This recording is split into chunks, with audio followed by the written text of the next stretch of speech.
Welcome to TNPSC general studies. இன்னைக்கு நம்ம பார்க்க போகிற டாபிக் என்ன அப்படின்னா impact of world war one on Indian freedom movement. முதல் உலக போர்னால இந்தியாவோட விடுதலை இயக்கத்தில் என்ன மாதிரியான தாக்கங்கள் ஏற்பட்டுச்சு அப்படிங்கிறதா இந்த லெசன்.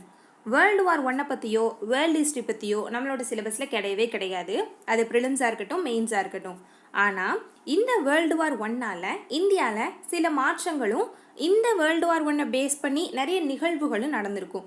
ஸோ அந்த காரணத்துக்காக இந்த வேர்ல்டு வார் ஒன்னை பற்றியும் இந்த டைமில் இந்தியாவில் நடந்த மாற்றங்கள் பற்றியும் பார்க்கறது அவசியமாகுது.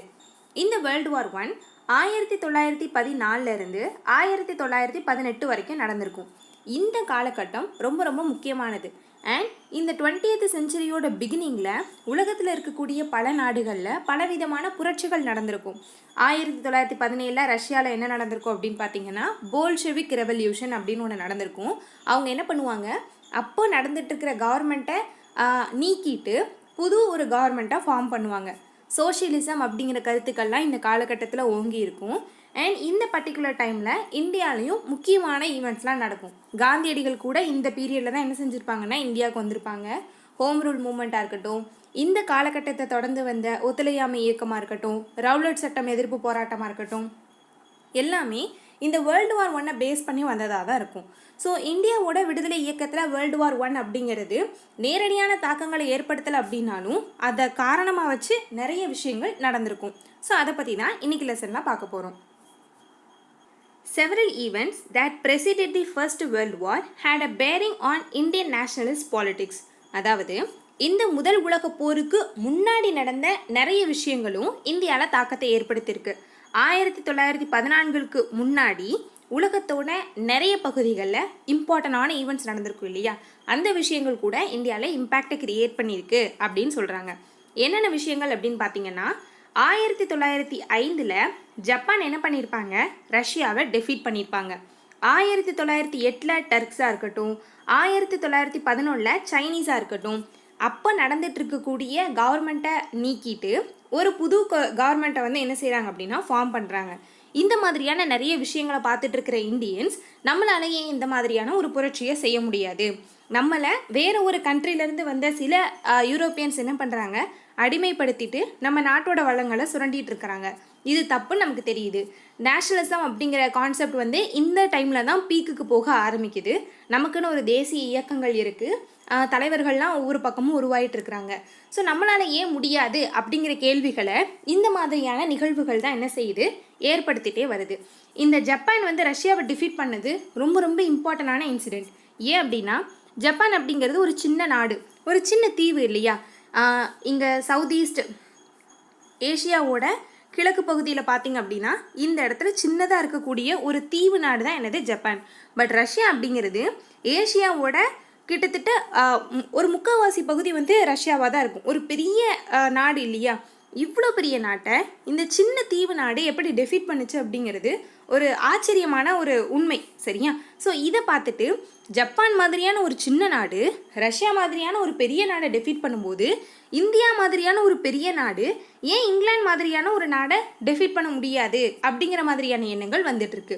இங்கிலாந்து அப்படிங்கிறது ஒரு சின்ன யூரோப்பியன் கண்ட்ரி தான். இங்கிலாந்து மட்டும் இல்லை, யூரோப்பில் இருக்கக்கூடிய மோஸ்ட் ஆஃப் தி நேஷன்ஸ் எப்படி இருக்கும், ரொம்ப சின்னதாக தான் இருக்கும். அதாவது அளவில் ஃப்ரான்ஸு, ஜெர்மனி, ஸ்பெயின், போர்ச்சுகல்னு எந்த யூரோப்பியன் கண்ட்ரி எடுத்துக்கிட்டாலும் ரொம்ப குட்டியாக தான் இருக்கும். ஏன் ஹோல் யூரோப்பியன் காண்டினென்ட் எடுத்துட்டாலுமே ஏஷியாவோட கம்பேர் பண்ணும்போது சின்னது தான். ஆனால் இந்த சின்ன காண்டினென்ட் உலகத்தில் இருக்கக்கூடிய மற்ற எல்லா காண்டினென்ட்டையும் அடிமைப்படுத்தி அங்கே இருக்கக்கூடிய வளங்களை சுரண்டிட்டு இருக்காங்க அப்படின்னு நினைக்கும்போது ஒரு ஆச்சரியமான ஒரு விஷயம்தான். இந்த முதல் உலக போர் முடிஞ்சதுக்கு அப்புறமும் கூட 1919 1920களில் நடந்த நிறைய இம்பார்ட்டண்டான இயக்கங்கள் எல்லாமே இந்தியாவோட விடுதலைக்கு ஒரு பெரிய காரணமாக இருந்திருக்கும். Europe was the main theatre of the war, though fighting took place in other parts of the world as well. உலகப்போர் அப்படின்னு சொன்னாலும் நம்ம என்ன நினைப்போம், உலகத்தில் இருக்கக்கூடிய எல்லா கண்ட்ரீஸும் பார்ட்டிசிபேட் பண்ணி இந்த போரில் வந்து சண்டை போட்டிருப்பாங்க அப்படின்னு சொல்லிட்டு. ஆனால் கிடையவே கிடையாது. இந்த டைமில் யார் மேஜர் பவர் அப்படின்னு பார்த்தீங்கன்னா யூரோப் தான். அதாவது மொத்த ஐரோப்பிய கண்டமும் தான், சரியா. இந்த யூரோப் தான் என்ன பண்ணுறாங்க, உலகத்தில் இருக்கக்கூடிய மற்ற நாடுகளை அவங்களுக்கு கீழே காலனிகளாக பிடிச்சு வச்சுருக்கிறாங்க. ஸோ யூரோப்பில் ஒரு சின்ன விஷயம் நடந்தால் கூட அது உலகத்தில் இருக்கக்கூடிய எல்லா கண்ட்ரிஸுமே பாதிக்கும். இதுதான் ஃபேக்ட்டு. அப்போ இது வந்து உலக போர் கிடையாது, ஐரோப்பிய போர் தான். பட் அவங்களோட பவர் அப்படிங்கிறது எல்லா பகுதிகளையும் இருக்கிறனால இது வேர்ல்டு வேற டேர்ன் ஆகுது. சரியா? யூரோப்பில் இருக்கக்கூடிய கண்ட்ரிஸ் என்ன பண்ணுறாங்க, உலகத்தோட மற்ற பகுதிகளில் இருக்கக்கூடிய காலனிகளை பங்கிட்டு கொள்வதில் சண்டை போட்டுக்கிறாங்க. ஸோ இந்த விஷயந்தான் யூரோப்பில் இருக்கக்கூடிய கண்ட்ரீஸை ரெண்டாக டிவைடாக வைக்கிது. எல்லா கண்ட்ரீஸும் என்ன பண்ணுறாங்க அப்படின்னா 2 டீமாக பிரிகிறாங்க. மற்ற நாடுகள் என்ன செய்கிறாங்க, ஏதாவது ஒரு டீமை சப்போர்ட் பண்ணுறாங்க. ஸோ இது எப்படி ஆகுது, 2 டீம் அவங்களுக்குள்ளே சண்டை போட்டுட்ருக்குறாங்க. இங்கே இருக்கக்கூடிய ஏதாவது ஒரு கண்ட்ரியை ஏதாவது ஒரு நாடு சப்போர்ட் பண்ணும். ஸோ இப்படி தான் என்ன செய்கிறாங்கன்னா வேர்ல்டில் இருக்கக்கூடிய கண்ட்ரிஸ் எல்லாமே 2 டீமாக டிவைட் ஆகுது. இது போக இப்போ யூரோப்பில் இங்கிலாந்துக்கு வந்து இந்தியா அப்படின்னு சொல்லிட்டு ஒரு காலனி இருக்கா. போருக்கு தேவையான வீரர்களாக இருக்கட்டும், போருக்கு தேவையான காசு, ஆயுதங்கள், தேவையான மற்ற ரிசோர்ஸ் எல்லாத்தையும் என்ன பண்ணுறாங்கன்னா அவங்களோட காலனி நாடுகள்லேருந்து எடுத்துக்கிறாங்க. ஸோ இப்படி மறைமுகமாக காலனி நாடுகளும் இந்த உலக போரில் பார்ட்டிசிபேட் பண்ணிடுது. யூரோப்பில் பிரச்சனை நடந்திருந்தாலும் உலகத்தோட எல்லா கண்ட்ரிகளும் நேரடியாகவும் மறைமுகமாகவும் இந்த போரில் பார்ட்டிசிபேட் பண்ண காரணத்தினால இந்த போர் உலக போர் அப்படின்னு சொல்லிட்டு மாறிடுது. பட் இருந்தாலும் இங்கே மேஜர் பார்ட்டிசிபேஷன் யார் அப்படின்னு பார்த்தீங்கன்னா யூரோப் தான். The British recruited a vast contingent of Indians to serve in Europe, Africa and West Asia. உலகத்தோட நிறைய பகுதிகளில் சண்டை நடந்துகிட்டே இருக்கும் இல்லையா, அந்த சண்டைகளில் பார்ட்டிசிபேட் பண்ணுறதுக்கு, போர் செய்கிறதுக்கு அவங்களோட படை அப்படிங்கிறது ரொம்ப ஸ்ட்ராங்காக இருக்கணும். யூரோப்பில் இங்கிலாந்து மாதிரியான கண்ட்ரியாக இருக்கட்டும், ஃப்ரான்ஸ் மாதிரியான கண்ட்ரியாக இருக்கட்டும், ரொம்ப சின்னது. நாட்டு மக்கள் எல்லாருமே பார்ட்டிசிபேட் பண்ணால் கூட அவங்களோட படை எண்ணிக்கை அப்படிங்கிறது ரொம்ப கம்மியாக இருக்கும் இல்லையா. ஸோ அவங்க என்ன பண்ணுறாங்கன்னா அவங்க காலனி நாடுகள்லேருந்து சோல்ஜர்ஸை ரெக்ரூட் பண்ணுறாங்க. இந்தியாவில் அதிகமான சோல்ஜர்ஸ் இருக்கிறாங்க. ஏன் அப்படின்னா வேலை கிடையாது, இந்த டைமில் தான் பஞ்சம் வறுமை அப்படிங்கிறதுலாம் இருக்குது. ஸோ அவங்க ஒன்று என்ன பண்ணணும், விவசாயம் பண்ணணும், அப்படி இல்லைனா இராணுவத்தில் போய் சேர்ந்துடணும். இந்த காரணத்தினால இராணுவ வீரர்களோட எண்ணிக்கை இந்தியாவில் அதிகமாக இருக்குது இல்லையா. ஸோ இந்த எல்லா இராணுவ வீரர்களையும் பிரிட்டிஷ் என்ன பண்ணுறாங்க, போரில் ஈடுபடுத்துகிறாங்க. இங்கே போரில் என்ன சொல்லிட்டு இருக்காங்க இங்கிலாந்து பீப்புள் அப்படின்னு பார்த்தீங்கன்னா, ஃப்ரீடம், லிபர்ட்டி, ரைட் அப்படின்னு சொல்லிட்டு நிறைய உரிமைகளை பற்றி பேசுகிறாங்க. இதெல்லாம் கேட்டுட்ருக்கிற நம்ம இந்தியன் சோல்ஜர்ஸ் உங்களோட கண்ட்ரிக்கு விடுதலை வேணும், உரிமைகள் வேணும், சமத்துவம் வேணும்னு சொல்கிறீங்கல்ல, ஏன் அது எங்களுக்கும் இருக்கக்கூடாது அப்படின்னு யோசிக்க ஆரம்பிக்கிறாங்க. ஸோ வேர்ல்டு வார் 1ல் பார்ட்டிசிபேட் பண்ணிவிட்டு இந்தியாவுக்கு ரிட்டர்ன் ஆகிற இந்தியன்ஸ் இந்த எல்லா கருத்துக்களையும் மற்ற மக்கள் மத்தியில் பரப்ப ஆரம்பிக்கிறாங்க. இந்த டைமில் நேஷ்னலிசம் அப்படிங்கிறது ரொம்ப பெரிய அளவில் இருக்குது. லீடர்ஸ் அப்படிங்கிறவங்க இந்தியாவோட எல்லா பார்ட்ஸ்லையுமே இருக்காங்க இல்லையா. ஸோ இவங்க எல்லாருமே இந்த கருத்துக்களை மக்கள்கிட்ட போய் சேர்க்குறாங்க. ஆல்ரெடி கொந்தளிச்சிட்டு இருக்கிற நம்ம பீப்புளுக்கு இந்த மாதிரி விஷயங்கள் தெரிய ஆரம்பிக்கும் போது இன்னும் ஃபயர் ஆயிடுறாங்க. நமக்கு சுய ஆட்சி வேணும் அப்படிங்கிறத தாண்டி விடுதலை வேணும் அப்படிங்கிற ஒரு உணர்வு இந்த டைமில் தான் ஸ்டார்ட் ஆக ஆரம்பிக்குது. இது போக, அதாவது மேன் பவர் கொடுத்தது போக இந்தியாவிலேருந்து காசையும் எடுத்துகிட்டு போகிறாங்க. சரியா? எவ்வளோ எடுத்துகிட்டு போகிறாங்கன்னு பாருங்களேன். 367 மில்லியன் ஐரோப்பிய பவுண்டு. இதை பிரிட்டிஷ் பவுண்டை என்ன செய்கிறாங்கன்னா யூரோப்புக்கு எடுத்துகிட்டு போகிறாங்க. ஏன்னா போர் அப்படிங்கும்போது செலவுகள் அதிகமாக இருக்கும். இராணுவ வீரர்களுக்கு சம்பளம் கொடுக்கணும், உணவு கொடுக்கணும், அவங்களுக்கு உடையும் இவங்க தான் கொடுக்கணும், இராணுவ தளவாடங்களுக்கு செலவாகும், ஆயுதங்களுக்கு செலவாகும். ஸோ இப்படி தேவைப்படுற எல்லா காசையும் சரி, ரிசோர்ஸஸையும் சரி இந்தியாவிலேருந்து என்ன செஞ்சிட்ருக்காங்க, எடுத்துகிட்டு போயிட்டுருக்காங்க. அப்போது வேர்ல்டு வார் 1க்கு இந்தியாவுக்கும் சம்மந்தமே கிடையாது. ஆனால் நம்மக்கிட்ட இருந்து எல்லா வளங்களும் போயிட்டுருக்கு. இது என்ன நியாயம் அப்படின்னு சொல்லிட்டு தலைவர்கள் கேள்வி கேட்க ஆரம்பிக்கிறாங்க. India also sent war materials to the value 250 million British pound. War material, போருக்கு தேவையான பொருட்களையும் என்ன செய்கிறாங்க அப்படின்னா, அதாவது இவ்வளவு ரூபாய் மதிப்புள்ள, இவ்வளவு பிரிட்டிஷ் பவுண்டு மதிப்புள்ள வார் மெட்டீரியல்ஸும் என்ன செய்கிறாங்க அப்படின்னா இங்கிலாந்துக்கு கொடுக்குறாங்க.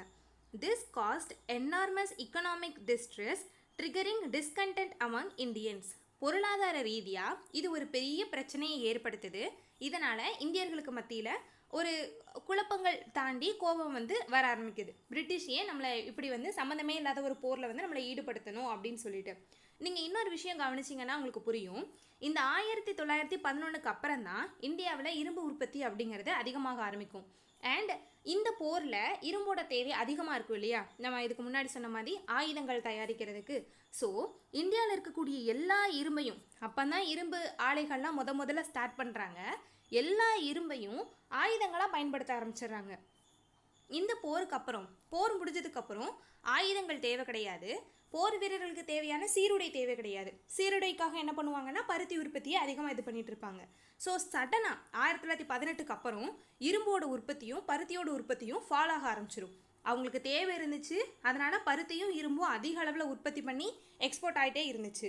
பட் போர் முடிஞ்சதுக்கப்புறம் பருத்தியும் தேவை கிடையாது, இரும்பும் தேவை கிடையாது அப்படின்னோனையும் எல்லா இரும்பு ஆலைகளும் பருத்தி தொழிற்சாலைகளும் என்ன ஆக ஆரம்பிச்சு அப்படின்னா ஃபால் ஆக ஆரம்பிச்சிட்டு. ஸோ இதனால் தொழிலாளர்களுக்கு மத்தியிலையும் ஒரு டிஸ்கண்டென்ட் வந்து ஸ்டார்ட் ஆக ஆரம்பிச்சிடும். ஸோ தொழிலாளர்களும் என்ன செய்வாங்க அப்படின்னா பிரிட்டிஷ் பீப்புளை அப்போஸ் பண்ண ஆரம்பிப்பாங்க. லேபர் மூமெண்ட் அப்படிங்கிறதும் இந்த பர்டிகுலர் இயருக்கு அப்புறம் அதிகமாக இருக்கிறத நம்மளால் பார்க்க முடியும். The nationalist politics was in low key since the Indian National Congress had split into moderates and extremists. நமக்கு தெரியும் இந்திய தேசிய காங்கிரஸ் வந்து மிதவாதிகள் தீவிர தேசியவாதிகள் அப்படின்னு சொல்லிட்டு ரெண்டாக பிரிஞ்சதுலேருந்து அவங்களோட நடவடிக்கைகள் அப்படிங்கிறது ரொம்ப ஸ்லோவாக இருக்குது. ஏன்னா காங்கிரஸில் இருக்கக்கூடிய நிறைய சப்போர்ட் கிடைக்கக்கூடிய டீம் யார் அப்படின்னு பார்த்தீங்கன்னா தீவிர தேசியவாதிகளுக்கு தான். ஆனால் காங்கிரஸ் அப்படிங்கிறது மிதவாத கொள்கைகளை மட்டும்தான் ஃபாலோ பண்ணணும் அப்படிங்கிறதுக்காக தீவிர தேசியவாதிகளை காங்கிரஸ்லேருந்து விலக்கி வச்சுருவாங்க. மிதவாதிகளுக்கு மக்கள் மத்தியில் எந்த ஒரு சப்போர்ட்டும் இருக்காது. ஸோ காங்கிரஸோட ஆக்டிவிட்டீஸ் ரொம்ப ஸ்லோவாக இருக்கும். காங்கிரஸோட கண்டிஷன் ஒரு பக்கம் இந்த மாதிரி இருக்கும்போது 1905 வங்க பிரிவினை நடந்திருக்கும் இல்லையா, அடுத்த வருஷம் அதாவது இந்த 1906 கர்சன் பிரபு தான் இருப்பாங்க. அவங்க தான் என்ன செஞ்சுருப்பாங்க அப்படின்னா அந்த வங்க பிரிவினைக்கு காரணம். முஸ்லீம் பீப்புள் எல்லாரும் பங்களாதேஷில் இருக்கக்கூடிய முஸ்லீம் பீப்புளை போய் சந்திக்கிற மாதிரியான ஒரு சிச்சுவேஷன் இருக்கும். அப்போ அவர் என்ன சொல்லியிருப்பார் அப்படின்னா வங்காளத்தில் இருக்கக்கூடிய முஸ்லீம் மக்களுக்கான ஒரு நல்ல விஷயங்கள் நடக்கணும், அவங்களுக்கு நிறைய நல்லது நடக்கணும் அப்படிங்கிற காரணத்துக்காக தான் பெங்காலை நாங்கள் ரெண்டாக பிரித்தோம், இது வந்து முஸ்லீமுக்கு ஆதரவான ஒரு ஆக்டு அப்படின்னு சொல்லிட்டு அவர் சொல்லிடுவார். இது ஆல்ரெடி ஹிந்துஸையும் முஸ்லீம்ஸையும் பிரிக்கிறதுக்கான ஒரு விஷயந்தான். பட் இது புரியாத சில இந்தியன்ஸ் வந்து என்ன நினச்சிருவாங்க அப்படின்னா இது உண்மையிலேயே முஸ்லீமுக்கு நல்லது தான் போல அப்படின்னு நினச்சிருவாங்க. ஸோ கர்சன் பிரபு இங்கே தூண்டி விடுற மாதிரி இன்னொரு வேலையும் பார்த்துருவார். என்ன அப்படின்னா காங்கிரஸில் மேஜராக இருக்கிறது யார் அப்படின்னு பார்த்தீங்கன்னா ஹிந்துஸ், அதுலேயும் மேல்தட்டு வர்க்கத்தை சேர்ந்தவங்க தான், சமூகத்தோட உயர் ஜாதியினர் அப்படின்னு சொல்லக்கூடிய பீப்புள் தான் காங்கிரஸில் அதிகமாக இருப்பாங்க. ஸோ காங்கிரஸ் அப்படிங்கிறத ஒரு ஹிந்து டாமினேட்டட் பார்ட்டியாக என்ன செஞ்சுருவாங்க அப்படின்னா ஆக்கிடுவாங்க. ஸோ இந்த ஈவெண்ட்டுக்கு அப்புறம் அதாவது முஸ்லீம்களுக்கு ஆதரவாக ஒரு விஷயத்தை நாங்கள் செஞ்சுருக்கோம் அப்படின்னு சொன்னதோட நீங்களும் முஸ்லீம்களுக்கு தனி ஒரு கட்சியை ஸ்டார்ட் பண்ணால் என்ன அப்படிங்கிற மாதிரி ஒரு கேள்வியை கர்சன் பிரபு சொல்லிடுவார். ஸோ இதை பார்த்துட்டு ஆமாம் இதுவும் நல்ல ஐடியாவே இருக்கே அப்படின்னு சொல்லிட்டு அவங்களோட இன்ஃப்ளூயன்ஸ்க்கு ஆளான இந்தியன்ஸ் என்ன பண்ணுவாங்க, முஸ்லீம் லீக் அப்படின்னு சொல்லிட்டு ஒரு தனி கட்சியை ஸ்டார்ட் பண்ணிடுவாங்க. அப்போ இங்கே என்ன நடக்குது, காங்கிரஸ் அப்படிங்கிறது ஹிந்து கட்சியாகவும் முஸ்லீம் லீக் அப்படிங்கிறது ஒரு இஸ்லாமிய கட்சியாகவும் மாறிடுது இல்லையா. ஸோ 1906 அப்புறம் முஸ்லீம்ஸ் தனியாக செயல்பட ஆரம்பிச்சிருவாங்க. ஆனால் காங்கிரஸ் அப்படிங்கிறது ஒரு ஆல் இண்டியா மூமெண்ட்டாக தான் இருக்கே தவிர, ஒரு கட்சியாக தான் இருக்கே தவிர அது வந்து மதம் சார்ந்த பிரிவினைக்கான ஒரு இடம் கிடையாது. பட் அதை அப்படி ஆக்கிட்டாங்க. இந்த டைமில் ஃப்ரீடம் சுதந்திரம் அப்படிங்கிறது ஒரு மேஜரான ஐடியாவே இல்லை, சரியா. சுய ஆட்சி அண்ட் இந்தியன்ஸோட ரெப்ரசன்டேட்டிவ், அதாவது இந்தியர்களுக்கான பிரதிநிதித்துவம் அதிகமாக எங்களுக்கு வேணும். ஏதாவது பார்லிமெண்ட்டில் இப்போ இடம் இருக்குது அப்படின்னா இந்தியர்களுக்கான எண்ணிக்கை அது அதிகமாக வேணும். அரசு வேலைகளில் இந்தியர்களோட எண்ணிக்கை அதிகமாக இருக்கணும். இந்தியர்கள் தான் ரூல் பண்ணணும் அப்படிங்கிற மாதிரியான சின்ன சின்ன விஷயங்கள் மட்டும்தான் இருக்குது. ஸோ இதை காரணமாக வச்சுட்டு முஸ்லீம் லீக்கில் இருக்கக்கூடிய உறுப்பினர்களோட கோரிக்கைகள் எப்படி இருக்குது அப்படின்னா, இப்போ அரசு வேலைகள் இருக்குது அப்படின்னா அதில் முஸ்லீம்களுக்கு இத்தனை சதவீதம் இடஒதுக்கீடு வேணும். ஒரு ஜென்ரல் எலெக்ஷன் நடக்குது, ஒரு தொகுதியில் எலெக்ஷன் நடக்குது அப்படின்னா அங்கே முஸ்லீம்களுக்குன்னு தனி தொகுதிகள் வேணும் அப்படின்னு சொல்லிட்டு இந்த மாதிரியான கோரிக்கைகளை தான் முஸ்லீம் லீக்ஸ் வந்து வைக்க ஆரம்பிக்கிறாங்க. முஸ்லீம் லீக்கோட கண்டிஷன் இப்படி இருக்குது அப்படின்னா காங்கிரஸோட கண்டிஷன் இன்னும் வீக்காக இருக்குது. ஏன்னா அவங்க ஆல்ரெடி ஐடியாலஜிக்கலாக ரெண்டாக பிரிஞ்சிருக்காங்க இல்லையா. ஸோ இந்த மாதிரி போயிட்டுருக்கு. ஒரு பர்டிகுலர் டைமில் இந்த காங்கிரஸில் இருக்கக்கூடிய மிதவாதிகளும் தீவிர தேசியவாதிகளும் சரி முஸ்லீம் லீக்கும் சரி என்ன செய்கிறாங்க, சேர்ந்து செயல்பட ஆரம்பிக்கிறாங்க. அந்த இயர் தான் 1916. In 1916 the extremist தீவிர தேசியவாதிகள் led by Tilak had gained control of Congress. 1916 தீவிர தேசியவாதிகளோட பவர் அப்படிங்கிறது அதிகமாக ஆரம்பிக்குது. காங்கிரஸில் அவங்களோட லீட் அதிகமாக இருக்குது. This led to the rise of home rule movement in India under the leadership of Dr. Annie Besant in South India and Tilak in western India. இப்போ தீவிர தேசியவாதிகளோட குறிக்கோள் என்னவா இருக்குது அப்படின்னா, ப்ரேயர் பண்ணுறதோ இல்லைனா பெட்டிஷன் போடுறதோ கிடையாது, ஆக்ஷனில் காட்டணும். எங்களுக்கு சுய ஆட்சி வேணும் அப்படிங்கிறது தான் திலகர் மாதிரியான தலைவர்களோட மோட்டோவாக இருக்குது. ஸோ அதனால் அவங்க என்ன பண்ணுறாங்க, எங்களுக்கு சுய ஆட்சி வேணும் அப்படின்னு சொல்லிட்டு ஒரு மூமெண்ட் நடத்துகிறாங்க. அது பேர் தான் என்ன, ஹோம் ரூல் மூமெண்ட், தன்னாட்சி இயக்கம். ஹோம்னா என்ன, வீடு, ரூல்னா என்ன, ஆட்சி. எங்களை நாங்களே ஆட்சி பண்ணிக்கிறோம், அதுக்கான ஒரு டிமாண்ட் வைக்கக்கூடிய ஒரு மூமெண்ட் தான் என்ன, ஹோம் ரூல் மூமெண்ட். இந்த டைமில் இந்தியாவில் ஒரு ஃபாரினரோட ரோல் வந்து ரொம்ப அதிகமாக இருக்குது. அவங்க யார் அப்படின்னு பார்த்தீங்கன்னா டாக்டர் அன்னி பெசன்ட். இவங்க ஆக்சுவலி ஒரு அயர்லாந்து நாட்டை சார்ந்த பெண்மணி. இவங்க இந்தியாவோட விடுதலைக்கு கொஞ்சம் ஹெல்ப் பண்ணியிருப்பாங்க. அது ஹோம் ரூல் மூமெண்ட்டில் நல்லாவே தெரிஞ்சிருக்கும். ஸோ இவங்க என்ன பண்ணுறாங்க, ஹோம் ரூல் மூமெண்ட்டை சவுத் இந்தியாலையும் திலகர் வெஸ்டர்ன் இந்தியாலையும் நடத்துகிறாங்க. த காங்கிரஸ் வாஸ் ரீயுனைட்டட் டியூரிங் தி வார். இந்த வாரோட டைமில் தான் காங்கிரஸ் வந்து என்ன செஞ்சுருக்காங்கன்னா யுனைட் ஆகிருக்காங்க. ஏன்னா நமக்குள்ள பிரச்சனை அப்படிங்கிறது எப்போ வேணாலும் சால்வ் பண்ணிக்கலாம். ஆனால் நாட்டு மக்களை சம்மந்தமே இல்லாத ஒரு போரில் ஈடுபடுத்துறது தவறு. இதை நம்ம வந்து பிரிஞ்சு நின்று கேட்டுட்டு இருந்தோம் அப்படின்னா நம்மளோட குரல் வந்து ஆங்கிலேயர்களோட மத்தியில் எடுபடாது. ஸோ நம்ம சேர்ந்து தான் கொஸ்டின் பண்ணணும் அப்படிங்கிற ஒரு சிச்சுவேஷன் வரும்போது மிதவாதிகளும் தீவிர தேசியவாதிகளும் ஒன்றா சேர்ந்து செயல்பட சம்மதிக்கிறாங்க. இவங்க கூட இன்னொரு பார்ட்டி வராங்க, அவங்க தான் முஸ்லீம் league. The strength of Indian nationalism was increased by the agreement signed between Hindus and Muslims known as the Lucknow Pact in 1916. So இந்த 3 டீமோட இணைவு தான், அதாவது காங்கிரஸில் extremist, moderates and Muslim League, இந்த 3 பேரோட இணைவு தான். இவங்க என்ன செய்கிறாங்க, நம்ம இனிமேல் ஒன்றிணைந்து செயல்படுவோம் அப்படின்னு சொல்லிட்டு ஒரு ஒப்பந்தத்தில் கையெழுத்திடுறாங்க. அது பேர் தான் என்ன, லக்னோ பேக்ட். தமிழில் லக்னோ ஒப்பந்தம் அப்படின்னு சொல்லிட்டு சொல்கிறாங்க. லக்னோ பேக்டுக்கான இயர் என்னன்னு பார்த்தீங்கன்னா 1916. இது ஒரு இம்பார்ட்டண்டான timeline. During the war western revolutionary ideas were influencing the radical nationalist and so the British try to suppress the national movement by passing repressive acts. இந்த வார் நடந்துட்டு இருக்கிற டைமில் மேற்கத்திய கருத்துக்கள் நிறையவே இந்தியன்ஸை இன்ஃப்ளூயன்ஸ் பண்ண ஆரம்பிக்குது. நம்ம பார்த்தோம் இல்லையா, பிரிட்டிஷ் எதுக்காக ஃபைட் பண்ணுறாங்க, அவங்களுக்கு ஃப்ரீடம் வேணும், அவங்களோட பவர் வந்து ஓங்கி இருக்கணும், சாவர்னிட்டி இருக்கணும் அப்படின்னு சொல்லிட்டு இந்த மாதிரியான கருத்துக்களுக்கு தான் வேர்ல்டு வார் 1 வந்து சண்டை போட்டுட்டு இருக்கிறாங்க. ஸோ உங்களுக்கு இந்த நியாயம் அப்படின்னா எங்களுக்கு கிடையாதா அப்படின்னு சொல்லிட்டு நிறைய ரேடிக்கல் நேஷனலிஸ்ட் என்ன பண்ணுறாங்க அப்படின்னா அவங்களுக்கு எதிரான வேலைகளில் ஈடுபட்டு இருக்கிறாங்க. ஸோ இதை எப்படி அடக்க அப்படின்னு தெரியாமல் நிறைய கடுமையான சட்டங்களை என்ன செய்கிறாங்க அப்படின்னா பிரிட்டிஷ் பீப்புள் இயற்ற ஆரம்பிக்கிறாங்க. அதில் வந்த ஒரு சட்டம் தான் ரவுலட் ஆக்ட் அப்படிங்கிறது. ஆக்சுவலி ரவுலட் அப்படிங்கிறது இந்த சட்டத்தை கொண்டு வந்த ஒரு நபரோட பேர். இதை வந்து என்ன செய்கிறாங்க அப்படின்னா அவரோட பேரையே வச்சு அந்த ஆக்டை சொல்ல ஆரம்பிச்சிடுறாங்க. இதுக்கப்புறம் என்ன பண்ணக்கூடாது அப்படின்னா இந்தியர்களாக இருக்கட்டும் இல்லை பொதுவில் என்ன செய்யக்கூடாது, நிறைய பேர் கூடி நின்று பேசக்கூடாது. ஏன்னா அது வந்து என்னதாயிரும், ஒரு மூமெண்ட்டுக்கு எடுத்துகிட்டு போயிடும் அப்படிங்கிறது இருக்குது. மேடை பேச்சுக்கள் இருக்கக்கூடாது, கவர்மெண்ட்டை எதிர்த்து எதையும் எழுதக்கூடாது, கவர்மெண்ட்டுக்கு ஆப்போசிட்டாக நீங்கள் என்ன பண்ணாலும் உங்கள் மேலே சட்டம் பாயும், உங்களை விசாரணையின்றி என்ன செய்வோம் அப்படின்னா கைது பண்ணி உங்களுக்கான தண்டனை கொடுத்துருவோம் அப்படிங்கிறதா இந்த சட்டம். நாடு முழுக்க இந்த சட்டத்துக்கு எதிர்ப்புகள் கிளம்புது. 1915 இந்தியாவுக்கு காந்தியடிகள் வந்துருவாங்க இல்லையா, அவங்க இந்த சட்டத்தை என்னன்னு சொல்கிறாங்க அப்படின்னா கருப்பு சட்டம் அப்படின்னு சொல்கிறாங்க, பிளாக் ஆக்ட் அப்படின்னு சொல்லிட்டு ரவுலட் ஆக்டை சொல்கிறாங்க. Of all the repressive acts the most draconian was the Rowlatt act. This act was strongly criticized by the Indian leaders and they organized meetings to protest against the act. இந்த சட்டம் வந்து ரொம்ப கொடுமையாக இருக்குது. So இதை வந்து நாங்கள் என்ன செய்ய மாட்டோம் அப்படின்னா ஃபாலோ பண்ண மாட்டோம், மனித உரிமைகளுக்கு கொஞ்சம் கூட இடம் கொடுக்காத இந்த சட்டத்தை நாங்கள் ஏற்றுக்க மாட்டோம் அப்படின்னு சொல்லிட்டு தேசிய தலைவர்கள் இந்த சட்டத்தை எதிர்த்து நிறைய மீட்டிங்ஸ் போட்டு என்ன செய்கிறாங்க அப்படின்னா அப்போஸ் பண்ணுறாங்க. எல்லாமே வயலன்ஸ் இல்லாமல் அமைதியான முறையில் தான் போயிட்டுருக்கு. The international events too had its impact on India. இது போக அங்கங்கே நிறைய விஷயங்கள் நடக்கும் இல்லையா. இப்போது பிரிட்டிஷ்க்கு வந்து இந்தியா மட்டும்தான் காலனின்னு இல்லை, நிறைய காலனிகள் இருக்கும், நிறைய ஏரியாஸ் இருக்கும். அவங்களாம் என்ன பண்ணுவாங்க அப்படின்னா இந்த வேர்ல்டு வாரில் ஏதாவது முக்கியமான விஷயங்கள் செஞ்சுருப்பாங்க இல்லையா, அந்த ஈவெண்ட்ஸ் கூட இந்தியர்களை இம்பேக்ட் பண்ணுது. such as the revolution in Russia. நம்ம பார்த்த மாதிரி 1917 போல்ஷெவிக் ரெவல்யூஷன் அப்படின்னு ஒன்று ரஷ்யாவில் நடக்குது. இது மூலமாக கரண்ட்டில் இருக்கக்கூடிய கவர்மெண்ட்டை டீத்ரோன் பண்ணிட்டு சோஷியலிச கருத்துக்கள் இருக்கக்கூடிய கவர்மெண்ட்டை ஃபார்ம் பண்ணுறாங்க. இதுதான் Russian revolution. The defeat of Turkey in World War I and the severe terms of the Treaty of Sevres signed thereafter undermined the position of Sultan of Turkey as கேலிஃபா.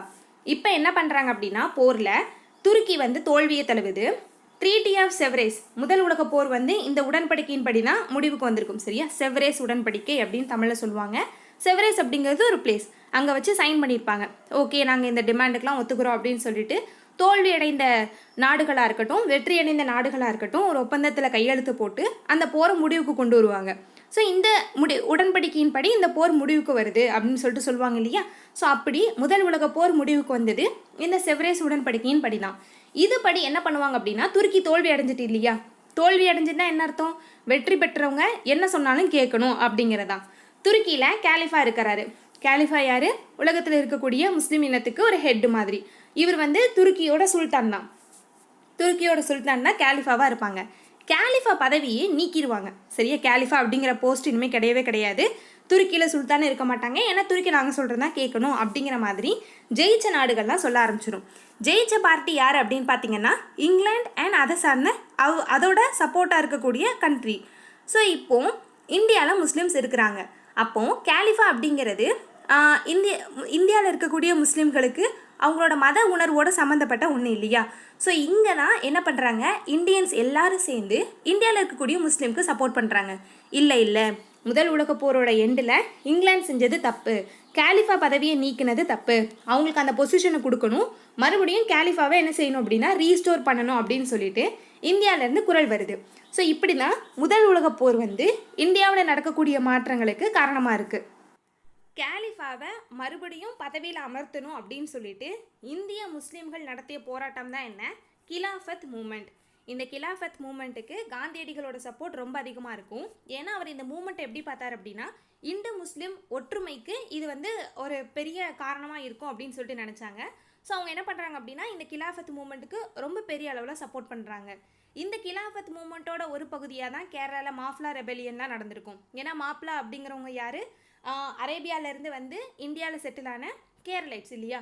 So அவங்கள இந்தியாவில் இருக்கக்கூடிய பெண்ணை மணந்துட்டு என்ன பண்ணியிருப்பாங்க, இந்தியாவிலே settle ஆகிருப்பாங்க. So இவங்களோட சப்போர்ட்டும் அதிகமாகுது. ஸோ இப்படி ஒவ்வொரு ஈவெண்ட்டும் இந்த மாதிரியான ஒரு மேஜரான ஈவெண்ட்டை மையமாக வச்சு நடக்கக்கூடியதான். India and Indians had taken an active part in the war, believing that Britain would reward India's loyalty. இப்போ என்ன நடக்குது, இந்தியர்களும் சரி இந்தியாவில் இருக்கக்கூடிய தலைவர்களும் சரி கடைசியில் ஒரு முடிவுக்கு வராங்க. என்ன செய்யலாம் அப்படின்னா, இந்தியா வந்து இங்கிலாந்துக்கு சப்போர்ட் பண்ணட்டும், அவங்க என்ன கருத்துக்களுக்காக போராடுறாங்களோ அதே கருத்துக்களை இந்தியாவுக்கு கொடுக்கறதுக்கு அவங்க சம்மதிப்பாங்க அப்படின்னு நினச்சி வேர்ல்டு வார் 1 இந்தியன்ஸை பார்ட்டிசிபேட் பண்ணுறதுக்கு கடைசியில் சம்மதிச்சுக்கிறாங்க. ஆனால் பிரிட்டிஷ் பீப்புள் அதே மாதிரி இந்தியன்ஸை நடத்தலை. ஏன்னா பிரிட்டிஷை பொறுத்த வரைக்கும் இந்தியா அப்படிங்கிறது அவங்க கையில் இருக்கக்கூடிய ஒரு கண்ட்ரி, அவங்க என்ன வேணால் பண்ணிக்கலாம், இது அவங்களோட நாடு அப்படிங்கிற தாட்டு தான் இருக்கே தவிர நம்ம என்ன ஃபாலோ பண்ணுறோமோ அதே நம்மளோட கண்ட்ரிக்கு கொடுக்கணும் அப்படிங்கிற அவசியம் இல்லை அப்படின்னு நினைக்கிறாங்க. மனிதர்களை ஆடு மாடுகள் மாதிரி விற்றவங்க தான் அவங்க. ஸோ அப்போ என்ன செய்ய மாட்டாங்க அப்படின்னா இந்த மாதிரியான தாட் இந்தியன்ஸ்க்கு கொடுக்கணும் அப்படிங்கிற எண்ணம் வந்து பிரிட்டிஷ் பீப்புளுக்கு இல்லை. ஸோ இங்கே என்ன நடக்குது, டிசப்பாயின்மெண்ட் மட்டும்தான் மிச்சம். Thus, the war had multiple effects on Indian society, economy and polity. In this lesson, we discuss the role played by Home Rule League, factors leading to the signing of Lucknow Pact and its provision, the repressive measures of the British culminating in Jallianwala Bagh massacre, the Khilafat movement and the rise of an organized labor movement. லெசனோட இன்ட்ரடக்ஷனே இப்போ தான் முடிஞ்சிருக்கு. Almost 20 minutes ஆயிடுச்சு. But இருந்தாலும் எதுக்கு இவ்வளோ டீட்டெயில்டாக கருத்துக்களை சொல்லணும் அப்படின்னா, நமக்கு அப்போ தான் ஒரு விஷயம் இன்னொரு விஷயத்தோட கனெக்ட் ஆகும். சரியா, இது வந்து எக்ஸாம் ஓரியன்டாக பார்க்கணும் அப்படிங்கிறத தவிர நமக்கு ஒரு பேசிக் அண்டர்ஸ்டாண்டிங் இந்த சப்ஜெக்டில் கிளியராக இருக்கணும். அப்படின்னா தான் நம்மளால் எலிமினேட் பண்ணுறதுக்கோ, ஆப்ஷன்ஸை எலிமினேட் பண்ணுறதுக்கோ இல்லை அரேஞ்ச் பண்ணுறதுக்கோ நமக்கு வந்து கரெக்டாக இருக்குது இல்லையா. ஸோ இந்த புக்கில் இருக்கக்கூடிய கருத்துக்கள் தவிர மீதி சொன்ன எல்லா விஷயங்களுமே உங்களோட கனெக்டிங் பர்பஸ்க்காக, உங்களுக்கு ஒரு விஷயத்தையும் இன்னொரு ஈவெண்ட்டையும் லிங்க் பண்ண தெரியணும், அந்த பர்பஸ்க்காக தான். ஸோ இந்த வேர்ல்டு வார் 1 தொடர்ந்து இந்தியாவில் என்ன மாதிரியான விஷயங்கள்லாம் நடந்திருக்கு பாருங்களேன். Jallianwala Bagh massacre, Khilafat movement, rise of an organised labour movement, இது எல்லாம் தான் முதல் உலக போரோட தாக்கத்தினால இந்தியாவில் நடந்த சில விஷயங்கள். இதில் first All India Home rule League. All India Home rule League அகில இந்திய தன்னாட்சி இயக்கம். இது வேர்ல்டு வார் 1 ஒரு பார்ட்டாக இந்தியாவில் நடந்த ஒரு impact. We may recall that many foreigners such as Alan Octavian Hume had played a pivotal role in our freedom movement in the early stages. இதுக்கு முன்னாடி இந்தியாவோட ஃப்ரீடம் மூமெண்ட்டில் நிறைய ஃபாரினர்ஸோட பங்களிப்பும் இருந்திருக்கு இல்லையா? ஃபார் எக்ஸாம்பிள் ஏஓ ஹியூம் எதுக்கு ஹெல்ப் பண்ணியிருப்பாங்க? Indian National Congress அப்படின்னு சொல்லிட்டு ஒரு ஆல் இண்டியா ஆர்கனைசேஷன் உருவாகிறதுக்கு ஹெல்ப் பண்ணியிருப்பாங்க. அதே மாதிரி doctor Annie Besant played a similar role in the early part of the 20th century. Besant was Irish by birth. இவங்க பிறப்பால் அயர்லாந்து நாட்டை சார்ந்த ஒரு பெண்மணி and had been active in the Irish home rule Fabian socialist and birth control movements while in Britain. இவங்க அயர்லாந்தில் பிறந்து பிரிட்டனில் வளர்ந்த ஒரு லேடி. இவங்க என்ன பண்ணியிருக்காங்க அப்படின்னா அயர்லாந்தோட ஹோம் ரூல் மூமெண்ட்டுக்கும் ஃபேபியன் சோஷியலிசம் அண்ட் பிறப்பு கட்டுப்பாடு சம்மந்தப்பட்ட மூமெண்ட்ஸில் என்ன செஞ்சுருக்காங்கன்னா ரொம்ப ஆக்டிவாக பார்ட்டிசிபேட் பண்ணியிருக்காங்க. இந்த ஹோம் ரூல் லீக் அப்படிங்கிறது இந்த ஐடியாலஜி ஆக்சுவலி அயர்லாந்தில் நடந்த ஒரு விஷயந்தான். ஸோ அதே என்ன பண்ணுறாங்க அப்படின்னா இந்தியாவிலையும் இம்ப்ளிமெண்ட் பண்ணுறதுக்காக அவங்க ட்ரை பண்ணுறாங்க அண்ட் அதில் சக்ஸஸும் ஆகுறாங்க. While in Britain she joined the Theosophical Society and came to India in 1893. இவங்க என்ன பண்ணுறாங்க, பிரம்மஞான சபையில் தன்னை ஈடுபடுத்திக்கிறாங்க. அண்ட் இந்தியாவுக்கு அவங்க வருகை தந்த இயர் என்னன்னு பார்த்தீங்க அப்படின்னா 1893. கேட்கலாம் இல்லையா? அன்னி பெசன்ட் வந்து எப்போ இந்தியாவுக்கு வந்தாங்க அப்படின்னு சொல்லிட்டு ஆக்சுவலி நமக்கு இயர் எக்ஸாக்டாக தெரிலனாலும் ஜஸ்ட் அந்த கிட்டத்தட்ட கொஞ்சம் நெருங்குற மாதிரியான விஷயங்களாவது நம்ம ஞாபகம் வச்சுக்கணும். ஏன்னா குரோனாலஜிக்கல் ஆர்டர் பண்ணுறதுக்கு நமக்கு வருஷம் தெரிஞ்சே ஆகணும். இந்த ஒரு சின்ன ஏரியா வந்து நிறைய ஃபேக்ட் இருக்கக்கூடிய ஏரியா. ஸோ இதை கவனமாக பாருங்கள். She founded the Central Hindu College in Benares, later upgraded as Benares Hindu University. இவங்க தான் என்ன செய்கிறாங்க அப்படின்னா சென்ட்ரல் ஹிந்து காலேஜ் அப்படின்னு சொல்லிட்டு ஒரு இந்து கல்லூரியை பெனாரஸில் நிறுவுறாங்க. சரியா? ஹிந்து காலேஜை யார் நிறுவுனாங்க அப்படின்னு கேட்டால் நமக்கு அவங்களோட பேர் தெரியணும், அன்னி பெசன்ட். லேட்டர் இந்த பெனாரஸில் இருக்கக்கூடிய ஹிந்து காலேஜ் எப்படி மாறுது அப்படின்னு பார்த்தீங்கன்னா Benares Hindu university by Pandit Madan Mohan Malaviya in 1916. While the death of H.S. Olcott in 1907, Besant succeeded him as the international president of the Theosophical Society. நமக்கு தெரியும் இல்லையா, H.S. Olcott and Madam Blavatsky இவங்க எல்லாருமே பிரம்மஞான சபையோட தொடர்புடைய பர்சன்ஸ் தான். 1907 H.S. Olcottோட மறைவுக்கு அப்புறம் பெசன்ட் என்ன பண்ணுறாங்க, international president of the theosophical society, பிரம்மஞான சபையோட இன்டர்நேஷ்னல் லெவல் பிரசிடெண்ட்டாக ஆகிறாங்க. She was actively spreading the theosophical ideas from its headquarters Adayar in Chennai and gained the support of a number of educated followers such as Jamnadas Dwarkadas, George Arundale, Shankarlal Bankar, Indulal Yagnik, C.P. Ramaswamy and B.P. Vadia. இவங்களோட support எல்லாமே யாருக்கு கிடைக்கும் அப்படின்னா அன்னி பெசன்ட் அம்மையாருக்கு கிடைக்கிது. Theosophical சொசைட்டியோட head quarters எங்கே இருக்குது? சென்னை அடையாரில் இருக்குது. இங்கேருந்து இவங்க செயல்படுறதுனால சவுத் இந்தியாவில் நடக்கக்கூடிய மேஜரான ஈவெண்ட்ஸ்க்கு இந்த பர்டிகுலர் டைமில் அன்னி பெசன்ட்டோட தாக்கம் வந்து அதிகமாக இருக்குது. இவங்க எல்லாரோட பெயர்களும் இங்கே தமிழில் இருக்குது, நம்ம பார்த்துக்கலாம். இன் 1914 was when Britain announced its entry in First World War. It was claimed that it fighting for freedom and democracy. 1917 போரோட தொடக்கத்தில் பிரிட்டன் என்ன அனௌன்ஸ் பண்ணுறாங்க அப்படின்னா இந்த முதல் உலக போரில் நாங்கள் பங்கேற்க போகிறோம் அப்படின்னு சொல்லிட்டு சொல்கிறாங்க. அவங்க எதுக்காக சண்டை போடுறாங்கன்னா ஃப்ரீடம் அண்ட் டெமோக்ரஸிக்காக சண்டை போடுறாங்களாம். அப்போ அந்த போரில் பார்ட்டிசிபேட் பண்ண இந்தியன்ஸ் என்ன பண்ணுவாங்க, உங்களுக்கு ஃப்ரீடம் வேணும், டெமோக்ரஸி வேணும், ஆனால் நாங்கள் மட்டும் உங்களுக்கு அடிமையாக இருக்கணுமா அப்படின்னு கேள்வி கேட்பாங்களா மாட்டாங்களா? கண்டிப்பாக கேட்பாங்க. எங்களுக்கும் டெமோக்ரஸி வேணும் அப்படிங்கிறது தான் இப்போ இந்தியர்களோட கோரிக்கையாக இருக்குது. இதுதான் தன்னாட்சி இயக்கம். Indian leaders believed and supported for British war efforts. Soon they were disillusioned as there was no change in the British attitude towards India. So இந்த டைமில் தான் என்ன செய்கிறாங்க அப்படின்னா இந்தியன் லீடர்ஸ் வந்து நம்புகிறாங்க, ஓகே பிரிட்டிஷ் வந்து ஃப்ரீடமுக்காகவும் டெமோக்ரஸிக்காகவும் ஃபைட் பண்ணுறாங்க அப்படின்னா கண்டிப்பாக அந்த ஃப்ரீடமையும் டெமோக்ரஸியும் நமக்கு கொடுப்பாங்க அப்படின்னு சொல்லிட்டு இந்தியன் லீடர்ஸ் நம்புகிறாங்க. ஆனால் பிரிட்டிஷ் அப்படிப்பட்டவங்க கிடையாது அப்படிங்கிறது கொஞ்ச நேரத்துக்கு அப்புறம் தெரிய வருது. ஸோ அவங்களுக்கு எதிரான கருத்துக்களை தெரிவிக்க ஆரம்பிக்கிறாங்க. However, split into moderate and extremist wings, the Indian National Congress was not strong enough to press for further political reforms towards self-rule. The Muslim League was looked upon suspiciously by the British once the Sultan of Turkey entered the war supporting the central powers. இது எல்லாமே நம்ம already discuss பண்ண விஷயம்தான். மிதவாதிகளும் தேசியவாதிகளும் பிரிஞ்சிருக்கும் போது அவங்களோட கருத்துக்கள் எல்லாமே ஸ்ட்ராங்காக இருக்காது அப்படிங்கிறது அவங்களுக்கே தெரிய வருது. ஸோ நம்ம யுனைட் ஆகணும் அப்படிங்கிற தாட் காங்கிரஸில் இருக்கக்கூடிய எல்லா மெம்பர்ஸ்க்குமே வர ஆரம்பிக்கிறது.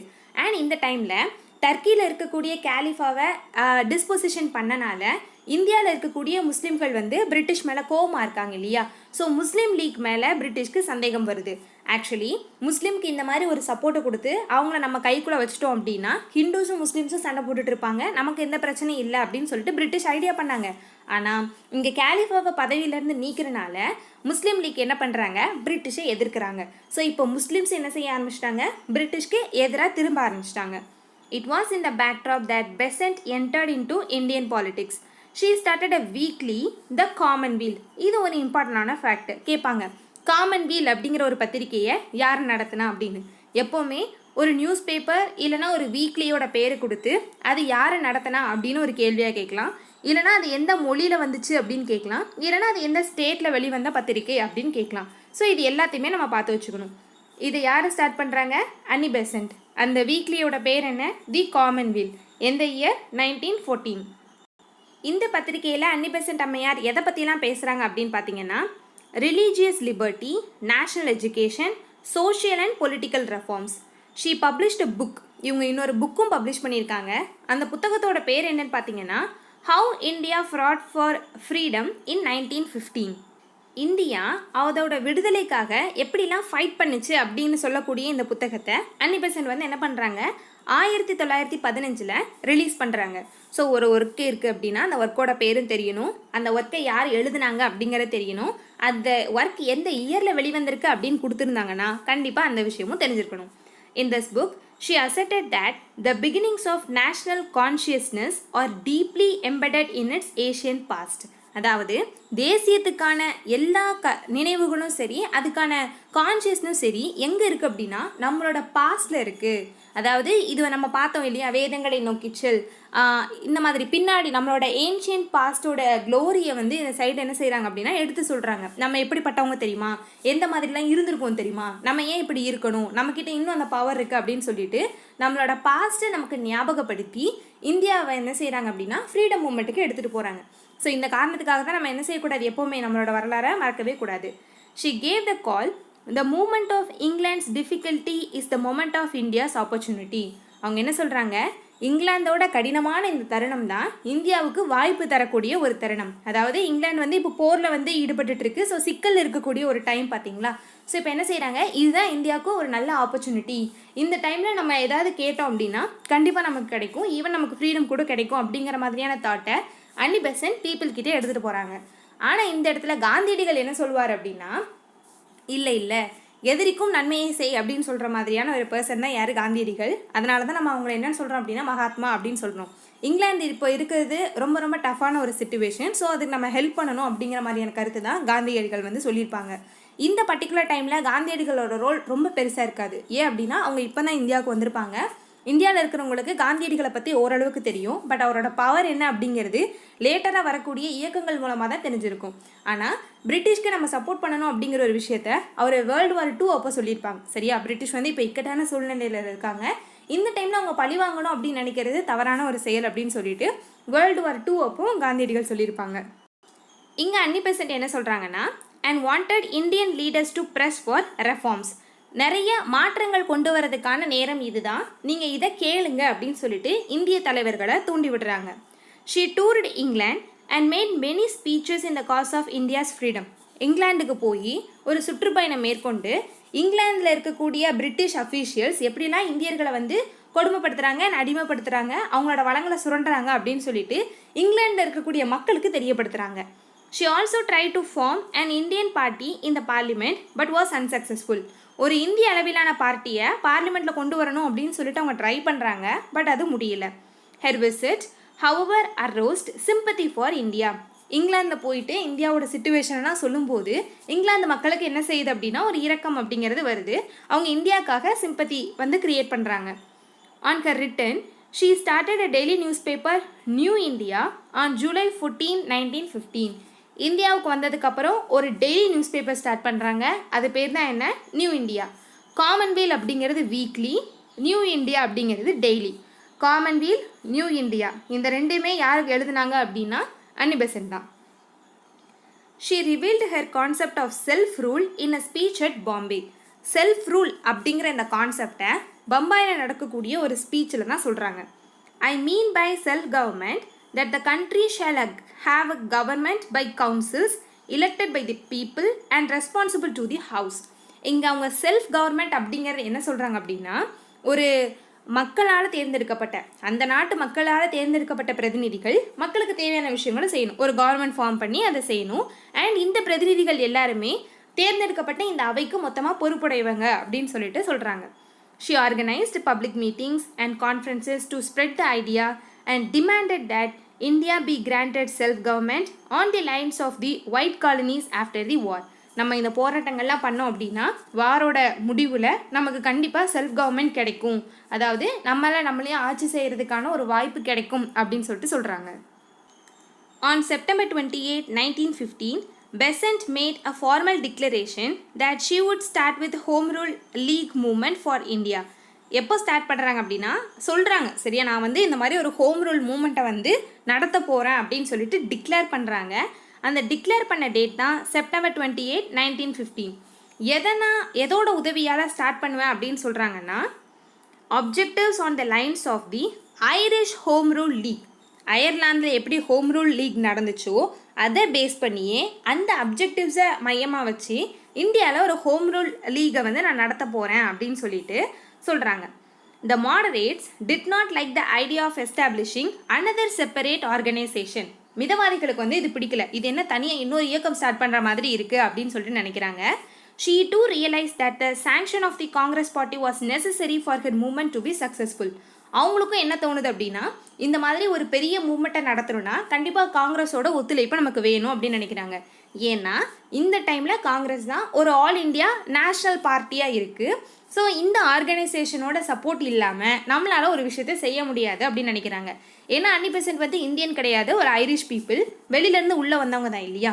ஆல்ரெடி ஃபாரினர்ஸ்னாலே பயப்படுற இந்தியன்ஸ்க்கு ஐரிஷ் உமனான அன்னி பெசன்ட் மேலே நம்பிக்கை வரணும் அப்படின்னா கண்டிப்பாக ஒரு பெரிய சப்போர்ட் தேவை. அந்த சப்போர்ட்டாக தான் அவங்க காங்கிரஸை பார்க்குறாங்க. ஸோ காங்கிரஸ் கிட்டேருந்து சப்போர்ட் வேணும் அப்படிங்கிறது இங்கே அத்தியாவசியமாக இருக்குது. In December 1915, due to the efforts of Tilak and Besant, the Bombay session of Congress suitably altered the constitution of the Congress party to admit the members from the extremist section. So இந்த இடத்துல தான் Tilak and பெசண்ட்டோட role வந்து பெருசாக இருக்குது.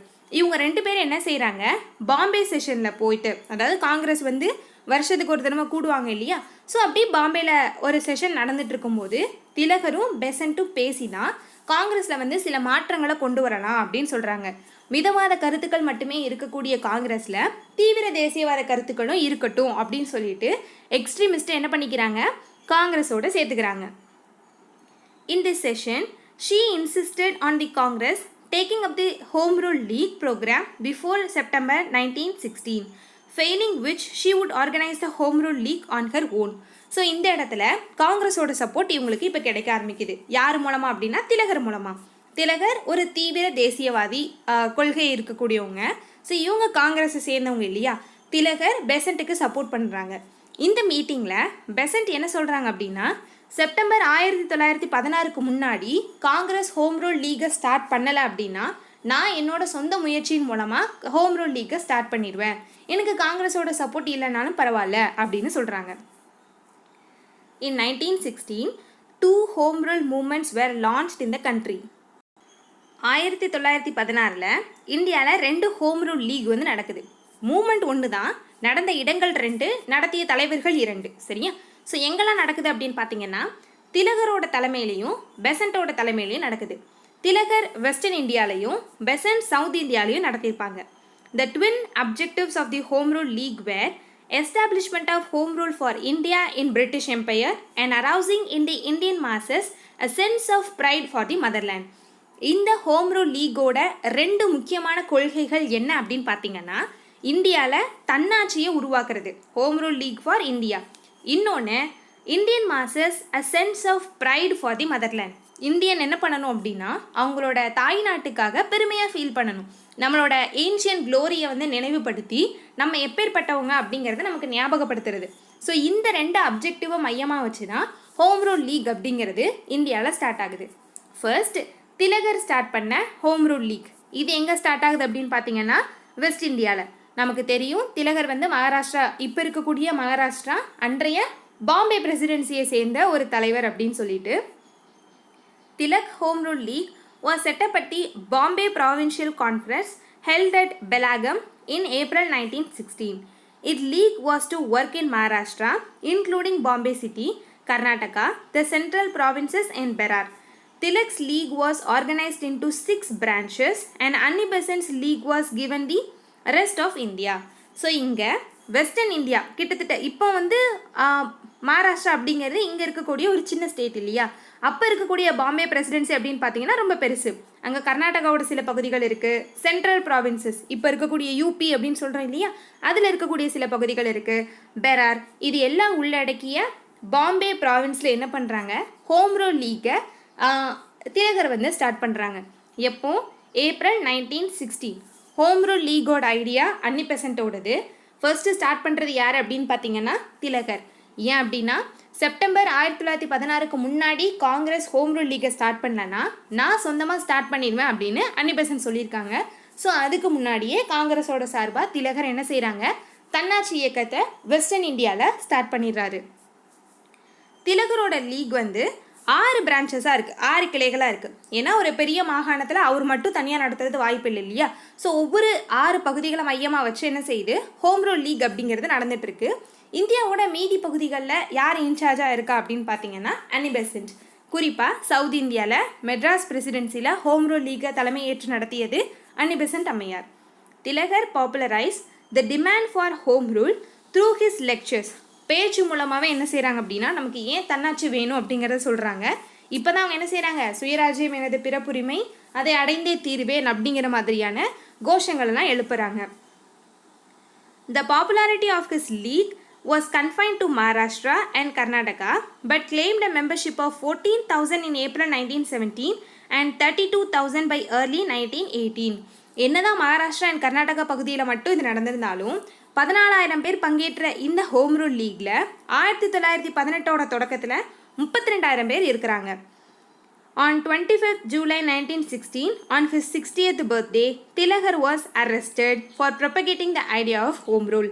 இதெல்லாம் பார்த்துட்டு British people சும்மா இருப்பாங்க அப்படின்னு நினைக்கிறீங்களா? கிடையாது. திலகர் என்ன செய்கிறாங்க, அரெஸ்ட் பண்ணிடுறாங்க.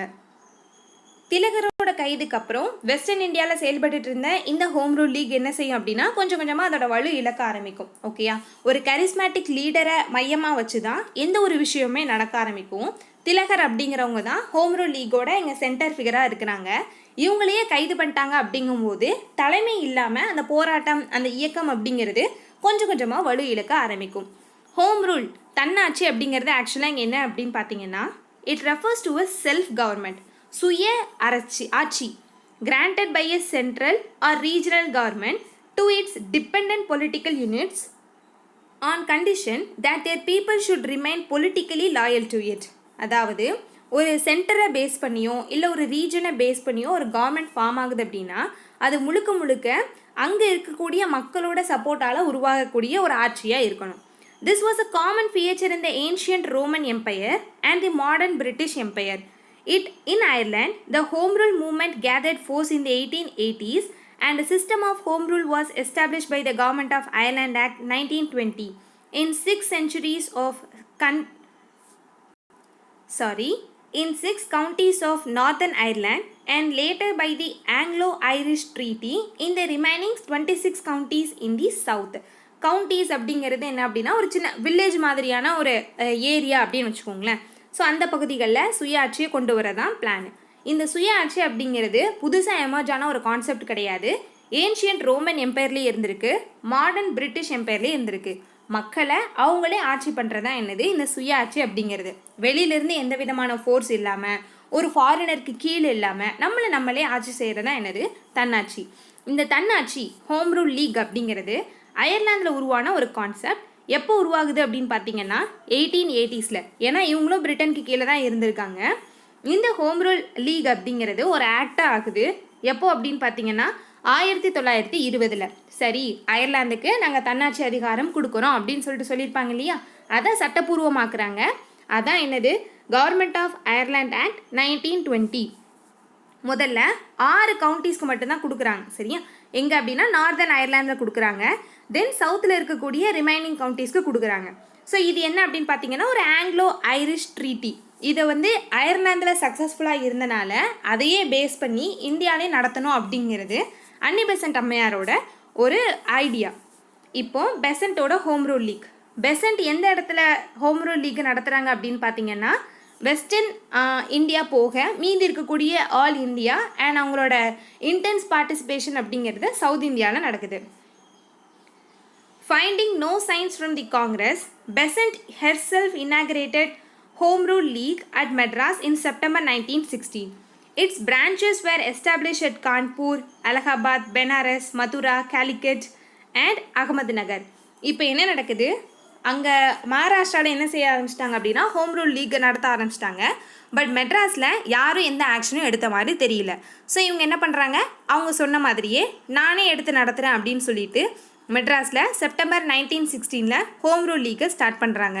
இவங்களோட பிரான்ச்சஸ் இந்தியாவோட மற்ற பகுதிகள்லேயும் இருக்குது. அந்த பகுதிகள் என்ன அப்படின்னு பார்த்தீங்கன்னா கான்பூர், அலகாபாத், பெனாரஸ், மதுரா, கேலிக்கட் அண்ட் அகமதுநகர். கிட்டத்தட்ட மொத்த இந்தியாவில் என்ன செய்கிறாங்க அப்படின்னா ஹோம் ரூல் லீக் அப்படிங்கிறத எஸ்டாப்ளிஷ் பண்ணுறாங்க. ஹோம் ரூல் லீக் மூவ்மெண்ட்டை she made an extensive tour and spread the idea of home rule. இந்தியாவில் இருக்கக்கூடிய நிறைய பகுதிகளுக்கு போய் தன்னாட்சியை பற்றின நிறைய விஷயங்களை மக்கள்கிட்ட எடுத்து சொல்கிறாங்க. She declared that the price of India's loyalty is India's freedom. இந்தியாவோட லாயல்ட்டி நீங்கள் கொடுக்கறது என்னவா இருக்கும் அப்படின்னு பார்த்தீங்கன்னா இந்தியாவுக்கு விடுதலை வாங்கி தர்றதா அப்படின்னு சொல்கிறாங்க. Moderate congressmen who were dissatisfied with the inactivity of the Congress joined the Home Rule League. So இப்போ என்ன நடக்குது அப்படின்னா மாடரேட் காங்கிரஸ்மெனுக்கு இந்த நாட்டுக்குள்ளே இன்னொரு பொலிட்டிக்கல் ஆர்கனைசேஷன் மாதிரி ஒன்று வர்றது அவங்களுக்கு பிடிக்கலை. இருந்தாலும் ஹோம் ரூல் லீக்கில் என்ன செய்கிறாங்க அப்படின்னா ஜாயின் பண்ணிக்கிறாங்க. The popularity of the league can be gauged from the fact that Jawaharlal Nehru, Muhammad Ali, B. Chakravarti and Jitendralal Banerjee, Satyamurthy and Kaligasman were taking up the membership of the league. இந்த league எந்த அளவுக்கு important ஆனது அப்படின்னு பார்த்தீங்கன்னா முக்கியமான இந்திய தலைவர்கள் நிறைய பேர் இந்த லீக்கில் அவங்கள ஈடுபடுத்திக்கிட்டாங்க. For example Jawaharlal Nehru and Mohammed Ali Jinnah. Mohammed Ali ஜின்னாலாம் முஸ்லீம் லீக்கோட ரொம்ப பெரிய லீடர். அண்ட் பாகிஸ்தான் அப்படின்னு சொல்லிட்டு ஒரு தனி நாடு உருவாகிறதுக்கு இவங்களோட ரோல் ரொம்ப பெருசாக இருந்துச்சு அப்படின்னு சொல்லலாம். ஸோ இப்படி முக்கிய தலைவர்கள் நிறைய பேர் ஹோம் ரூல் மூமெண்ட்டில் ஹோம் ரூல் லீக்கில் என்ன செய்கிறாங்க அப்படின்னா தங்களை ஈடுபடுத்திக்கிட்டு இந்த போராட்டத்தில் செயல்பட ஆரம்பிக்கிறாங்க. As Besant's home rule movement became very popular in Madras, the government of Madras decided to suppress it. So இது எல்லாத்தையும் பார்த்துட்டு கவர்மெண்ட் சும்மா இருக்க மாட்டாங்க. இது எப்படிடா சப்ரஸ் பண்ணலாம், எப்படி இதை அடக்கலாம் அப்படின்னு சொல்லிட்டு யோசிச்சுட்டே இருப்பாங்க. Students were barred from attending its meetings. In June 1917, Besant and her associates B.P. Wadia and George Arundel were interred in உதகமுண்ட். உதகமுன்னா Udhagamandalam நம்ம தமிழில் சொல்லுவோம் இல்லையா, அதை ஆங்கிலிசிஸ்ட் வேர்டாக இருக்குது. இங்கே தமிழில் ஊட்டி அப்படின்னே தெளிவாகவே கொடுத்துருக்காங்க. இங்கே என்ன பண்ணுறாங்க அப்படின்னா ஸ்டூடெண்ட்ஸ் இந்த ஹோம் ரூல் மீட்டிங்லலாம் அட்டன் பண்ணக்கூடாது அப்படின்னு சொல்கிறாங்க. ஆக்சுவலி ஒரு ஃபயரோட இந்தியாவுக்கு ஃப்ரீடம் வேணும் அப்படிங்கிற இந்த ஒரு உணர்வோட மீட்டிங்ஸ்லாம் பார்ட்டிசிபேட் பண்ணுறவங்க மேக்ஸிமம் யங்ஸ்டர்ஸாக தான் இருப்பாங்க. ஸோ இவங்க என்ன பண்ணுறாங்க, யங்ஸ்டர்ஸ் யாருமே ஸ்டூடெண்ட்ஸ் யாருமே என்ன செய்யக்கூடாது, இந்த மீட்டிங்ஸ்லாம் பார்ட்டிசிபேட் பண்ணக்கூடாது அப்படின்னு சொல்லிட்டு முதல்ல ஒரு தடை விதிக்கிறாங்க. அண்ட் இந்த மூமெண்ட்டை முன்ன நின்று நடத்தின காரணத்துக்காக பெசன்ட், பிபி வாடியா, ஜார்ஜ் அரண்டேல் இவங்க எல்லாத்தையும் என்ன பண்ணுறாங்க அப்படின்னா ஊட்டியில் வச்சு என்ன செய்கிறாங்க, அரெஸ்ட் பண்ணுறாங்க. த governments repression strengthened the supporters and with renewed determination they began to resist. So இந்த முக்கிய தலைவர்கள் எல்லாத்தையும் கைது செய்தனால மக்களோட போராட்டம் குறைஞ்சிரும் அப்படின்னு பார்த்தா இதுக்கு ஆப்போசிட்டாக அதிகமாக ஆரம்பிச்சிருது. ரொம்ப பெரிய அளவில் என்ன செய்கிறாங்க அப்படின்னா பிரிட்டிஷ் பீப்புள் இவங்கள ரெசிஸ்ட் பண்ண ஆரம்பிக்கிறாங்க. To support Besant, sir A Subramaniam renounced his knighthood. பெசண்ட்டை கைது செஞ்ச காரணத்துக்காக பெசண்ட்டுக்கு சப்போர்ட் பண்ணுற விதமாக எஸ் சுப்ரமணியம் அப்படிங்கிறவங்க அவங்களோட நைட்ஹுட் பதவி என்ன செய்கிறாங்க அப்படின்னா துறக்கிறாங்க. சர் அப்படிங்கிறது இந்த நைட்ஹுட் பதவி யாருக்கு இருக்கோ அவங்களுக்கு முன்னாடி இருக்கக்கூடிய அந்த வேர்டு இல்லையா, ஸோ இந்த பதவி என்ன செய்கிறாங்க அப்படின்னா துறக்கிறாங்க. மெனி லீடர்ஸ் லைக் மதன் மோகன் Malaviya, Surendranath Banerjee who had earlier stayed away from the movement enlisted themselves. இந்த மூமெண்ட்டில் பார்ட்டிசிபேட் பண்ண வேண்டாம்னு நினச்ச முக்கிய தலைவர்கள் கூட இப்போ இந்த ஹோம் ரூல் லீகில் என்ன செய்கிறாங்க அப்படின்னா பார்ட்டிசிபேட் பண்ணுறாங்க. At the AICC meeting convened on 28th July 1917, Tilak advocated the use of civil disobedience if they were not released. இந்த இடத்துல என்ன சொல்கிறாங்க அப்படின்னா, ஆல் இண்டியா காங்கிரஸோட செஷன் நடக்குது இல்லையா, அங்கே திலகர் என்ன சொல்கிறாங்க, நாங்கள் ரிலீஸ் ஆகலை அப்படின்னா, அவங்களெல்லாம் கைது பண்ணியிருக்காங்க இல்லையா, நாங்களாம் ரிலீஸ் ஆகலை அப்படின்னா சிவில் டிசோபீடியன்ஸை மூமெண்ட் வந்து இங்கே நடத்துங்க அப்படிங்கிறாங்க. அதாவது எந்த ஒரு விஷயத்துக்காகவும் ஆங்கிலேயர்களோட ஒத்து போகாதீங்க அப்படிங்கிறது தான் அந்த விஷயம். Jamnadas Dwarkadas and Shankarlal Banker on the orders of Gandhi collected 1000 signatures willing to defy the interment orders and march to Besant's place of detention. இப்போ என்ன பண்ணுறாங்கன்னா, காந்தியோட ஆர்டரோட பேரில், காந்தி இந்த டைமில் இந்தியாவுக்கு வந்துட்டாங்க இல்லையா, ஸோ அவங்க என்ன செய்கிறாங்க, ஹோம் ரூல் மூமெண்ட்க்கு அவங்களோட சப்போர்ட்டை காட்டுற மாதிரி இருக்குது. ஜாம்னாதாஸ் துவாரக்தாஸ் அண்ட் சங்கர்லால் பங்கர் இவங்க 2 பேரும் என்ன செய்கிறாங்கன்னா, 1000 பேர்கிட்ட போய் ஒரு வில்லிங் சிக்னேச்சர் வாங்குங்க. எதுக்காக இந்த 1000 பேர்கிட்ட கையெழுத்து அப்படின்னா, அன்னி பெசன்ட் அம்மையாரும் அவங்க கூட இருந்த சப்போர்ட்டர்ஸும் கைது செய்யப்பட்டது நியாயமில்லாதது அப்படிங்கிறத காட்டுறதுக்காக. சரியா, அவங்கள எந்த இடத்துல கைது செஞ்சு வச்சுருக்காங்களோ அந்த இடம் வரைக்கும் என்ன செய்கிறாங்க, ஒரு பேரணி மாதிரி போய் மார்ச் பண்ணி என்ன செய்கிறாங்கன்னா, அவங்க கிட்ட போய் அவங்களோட எதிர்ப்புகளை வந்து தெரிவிக்கிறாங்க. Due to the growing resistance the interned nationalists were released. So இந்த மாதிரி அதிகமான எதிர்ப்புகள் வந்து இருக்கிறனால கைது செய்யப்பட்ட எல்லா தலைவர்களையும் பிரிட்டிஷ் கவர்மெண்ட் ரிலீஸ் பண்ணுது. On 20th August 1917, the new Secretary of State, Montagu, announced that self-governing institution and responsible government was the goal of the British rule in India. So இந்த டைமில் நியூ செக்ரட்டரி ஆஃப் ஸ்டேட் ஒருத்தங்க வராங்க. அவங்க பேர் தான் என்ன, Montagu. இவர் என்ன சொல்கிறாருன்னா, சுய ஆட்சி செல்ஃப் கவர்னிங் இன்ஸ்டிடியூஷனும் ஒரு பொறுப்புள்ள அரசாங்கமும் இந்தியாவுக்கு கொடுக்கணும் அப்படிங்கிறது பிரிட்டிஷோட கோல் அப்படின்னு சொல்கிறாங்க. அதாவது நாங்கள் உங்களுக்கு செல்ஃப் ரூல் வந்து கொடுக்குறோம், உங்களுக்கு ஹோம் ரூல் தானே வேணும், உங்களுக்கு தன்னாட்சி தானே வேணும், நாங்கள் அதை கொடுக்குறோம் அப்படின்னு சொல்லிட்டு மான்டேகு சொல்கிறாங்க. ஏன் அப்படின்னா, பிரிட்டிஷ்கிட்ட நிறைய எதிர்ப்புகள் வந்து வர ஆரம்பிக்கிறனால இப்போதைக்கு இந்த விஷயத்தை போடுவோம் அப்படின்னு சொல்கிறாங்க. Almost overnight, this statement converted Besant into a near loyalist. In September 1917, when she was released, she was elected the president of Calcutta session of the Indian National Congress in 1917. So இது வந்து ஒரு வெற்றி தான் இல்லையா, ஏன்னா அவங்க கேட்டது சுயாட்சி தன்னாட்சி, அதை பிரிட்டிஷ் கவர்மெண்ட் கொடுக்குறேன் அப்படின்னு சொல்லிட்டாங்க. அப்போ இது ஹோம் ரூல் லீக்கு கிடைச்ச வெற்றி தான் இல்லையா. ஸோ இதுக்கப்புறம் அன்னி பெசன்ட் ரொம்ப ஒரு ஸ்ட்ராங்கான ஒரு லாயலிஸ்ட்டாக எமர்ஜ் ஆக ஆரம்பிக்கிறாங்க. இவங்களை கௌரவப்படுத்துகிற விதமாக 1917 நடந்த இந்தியன் நேஷனல் காங்கிரஸோட செஷனுக்கு பிரசிடெண்ட்டாக அன்னி பெசண்ட்டை எலெக்ட் பண்ணுறாங்க. இங்கே ஒரு முக்கியமான ஒரு விஷயம் நடக்குது. என்ன அப்படின்னா, இந்தியன் நேஷனல் காங்கிரஸோட முதல் பெண் பிரசிடெண்ட் அப்படிங்கிற ஒரு பெருமை யாருக்கு கிடைக்குது, அன்னி பெசண்ட்டுக்கு கிடைக்குது. நல்லா ஞாபகம் வச்சுக்கணும், இந்தியன் நேஷனல் காங்கிரஸோட முதல் பெண் பிரசிடெண்ட் யார் அப்படின்னு கேட்பாங்க, முதல் பெண் இந்தியன் பிரசிடெண்ட் யார் அப்படின்னு கேட்பாங்க. நம்ம இந்தியன் பிரசிடெண்ட் யார் அப்படிங்கிறத இன்னும் 5-6 வருஷம் கழித்து பார்க்கலாம். அதாவது 1920ஸ்க்கு அப்புறம் வருவாங்க சரியா அவங்க, அப்போ அவங்கள பார்க்கலாம். இப்போதைக்கு இந்தியாவோட இந்தியன் நேஷனல் காங்கிரஸோட ஃபர்ஸ்ட் விமன் பிரசிடெண்ட் யார் அப்படின்னு பார்த்தீங்கன்னா அன்னி பெசன்ட் அம்மையார். ஒரு இம்பார்ட்டண்டான ஒரு ஃபேக்ட், எந்த இயர் இருந்திருக்காங்க அப்படின்னு பார்த்தீங்கன்னா 1917. இந்த வருஷத்தில் ஐஎன்சியோட ஆனுவல் செஷன் எங்கே நடந்திருக்கு அப்படின்னு பார்த்தீங்கன்னா கல்கட்டாவில். ரொம்ப ரொம்ப முக்கியமான விஷயம். ஏன்னா கொஸ்டின் இப்படின்னு கேட்கலாம்ல, அன்னி பெசன்ட் அம்மையார் வந்து பிரசிடெண்ட்டாக இருந்தது எந்த ஐஎன்சி செஷனில் அப்படின்னு கேட்கலாம். அதாவது பிளேஸை கேட்குறாங்க. கல்கட்டா செஷனில். இயரை கேட்டாலும் நமக்கு தெரியணும், 1917. ஸோ இந்த மாதிரி ஹோம் ரூல் லீக் வந்து ஒரு சக்ஸஸ்ஃபுல்லான லீகாக அமையுது. இந்த ஹோம் ரூல் லீகோட இம்பார்ட்டன்ஸ் என்ன அப்படின்னு பார்த்தீங்கன்னா, prepare the ground for mass mobilisation, paving the way for the launch of Gandhi Satyagraha movements. அதாவது ஆல்ரெடி பீப்புள் வந்து சூட்டில் தான் இருக்கிறாங்க சரியா, ஹோம் ரூல் மூமெண்ட்டில் பார்ட்டிசிபேட் பண்ணி நிறைய விஷயங்கள் அவங்களுக்கு தெரிய வந்து சூட்லேயே தான் இருக்கிறாங்க. ஸோ இந்த ஹீட்டட் பீப்புளை காந்தி அப்படியே எந்த விஷயத்துக்கு எடுத்துகிட்டு போகிறாங்க அப்படின்னு பார்த்தீங்கன்னா, மற்ற வரக்கூடிய சத்யகிரகா மூமெண்ட்ஸ்க்கு எடுத்துகிட்டு போகிறாங்க. ஏன்னா ரவுலட் ஆக்ட் அப்படிங்கிற ஒன்று பிரிட்டிஷ் போட்டிருக்காங்க இல்லையா, அதுக்கும் அப்போசிஷன் போயிட்டுருக்கு இல்லையா. ஸோ அதை எதிர்க்கிற விதமாக ஒத்துழையாமை இயக்கம் அப்படிங்கிற ஒரு விஷயம் வந்து நடக்கும். நான் கோஆப்ரேஷன் மூமெண்ட் அப்படிங்கிறது நடக்கும் இல்லையா. 1990s ஸ்டார்ட் ஆகும். ஒரு 22 வரைக்கும் என்ன செய்யும் அப்படின்னா கண்டினியூவாக போயிட்டுருக்கும். இந்த மூமெண்ட்டுக்கு இப்போ இருக்கக்கூடிய இந்த பீப்புளோட எனர்ஜியை அப்படியே யூஸ் பண்ணிப்பாங்க Gandhiji. Many of the early Gandhian Satyagrahis had been members of the Home Rule Leagues. நம்ம பார்த்தோம் இல்லையா, ஜவஹர்லால் நேருவாக இருக்கட்டும், முகமது அலி ஜின்னாவாக இருக்கட்டும், இவங்க எல்லாருமே காந்தி மேலே ரொம்ப அதிகமான மதிப்பு மரியாதையும் வச்சுருக்கக்கூடிய பர்சன்ஸ்.